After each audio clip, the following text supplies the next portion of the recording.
एक लोटा पानी। चौथ का महीना था। ग्वालियर राज्य का मशहूर डाकू परशुराम अपने अरबी घोड़े पर चढ़ा हुआ जिला दामोह के देहात से होकर कहीं जा रहा था। लकालक दोपहरी थी।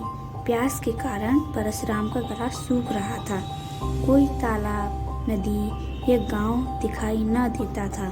चलते चलते एक चबूतरा मिला जिस पर एक शिवलिंग रखा था। छोटे और कच्चे चबूतरे पर बरसात के पानी ने छोटे छोटे गड्ढे कर दिए थे, इसलिए महादेव जी की मूर्ति कुछ तिरछी सी हो रही थी। यह देख परशुराम घोड़े से उतरा और उसे एक पेड़ से बांधकर अपनी तलवार से महादेव जी की पिंडी को ठीक बिठाने लगा। परशुराम बोला, महादेव गुरुजी हैं परशुराम के, इसलिए मेरे भी गुरु हैं। वे भी ब्राह्मण थे, मैं भी ब्राह्मण हूँ। उन्होंने अमीरों का नाश किया था और गरीबों का पालन किया था, वही मैं भी कर रहा हूँ। मूर्ख लोग मुझे डाकू कहते हैं। धनवान से जबरन धन लेकर दीनों का पालन करना क्या डाकूपन है? यह तो बना रहे।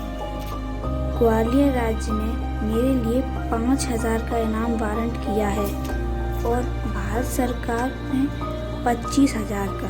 मेरी गिरफ्तारी के लिए 30,000 का इनाम छप चुका है। वे लोग अमीरों को पालक और गरीबों को घालक हैं, इसलिए मुझे डाकू कहते हैं। डाकू वे हैं या मैं, इसका निर्णय कौन करेगा?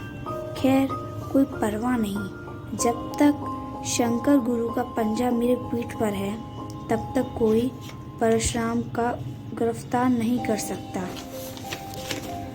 लेकिन क्या मैं आज प्यास के मारे इस जंगल में मर जाऊंगा?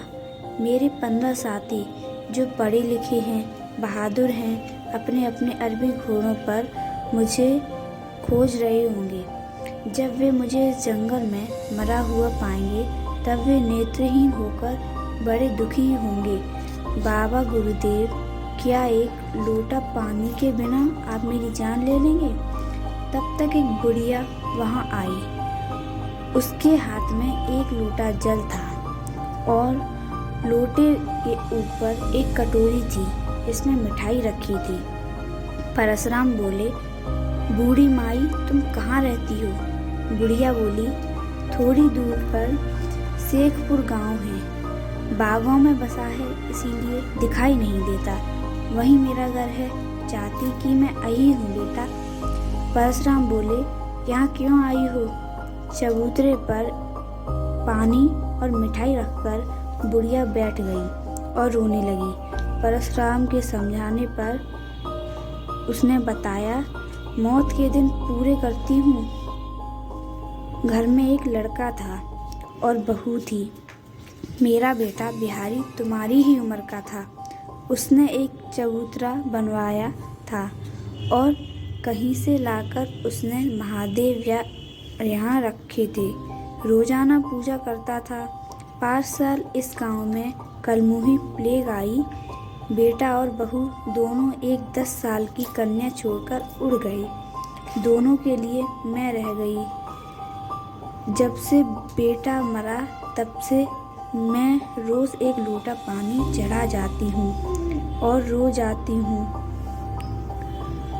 इस साल बैसाख में नातिन चंपा का विवाह है।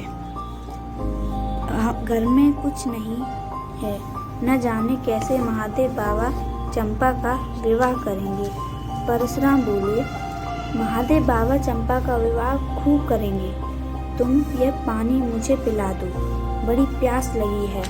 बुढ़िया बोली, पी लो बेटा, पी लो, मिठाई भी खा लो। यह पानी जो तुम पी लोगे तो मैं समझूंगी कि महादेव जी पर चढ़ गया।